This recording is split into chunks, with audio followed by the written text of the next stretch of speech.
હવે આપણે વાત કરીશું રૂમેટોઇડ ઓસ્ટિયોઆર્થરાઇટિસની. રૂમેટોઇડ એવી વસ્તુ છે કે જેમાં યુઝ્યુઅલી બધા જ જોઇન્ટ્સ મેઇનલી હાથની આંગળીઓ ઇન્વોલ્વ થતી હોય છે. યુઝ્યુઅલી જોવા મળે આપણે ફિમેલ પેશન્ટ્સમાં, એટલે મહિલાઓમાં વધુ જોવા મળે આફ્ટર 50 યર્સ, 50 વર્ષ પછીની લેડીઝમાં વધુ જોવા મળતું હોય છે.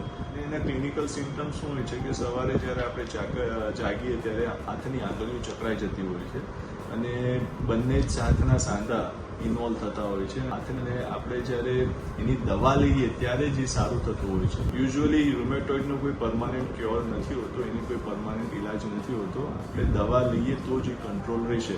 તમે દવા એ લઈને ચાલશો કે દવા લીધા પછી મટી જશે, તો એવું થતું નથી. એટલે યુઝ્યુઅલી અમારી સલાહ એવી હોય છે કે તમારે જે ડૉક્ટર પાસેથી રૂમેટોઇડની દવા લ્યો એમને રેગ્યુલર આપણે બતાવતું રહેવું અને આપણે દવા સ્ટોપ કરવી નહીં.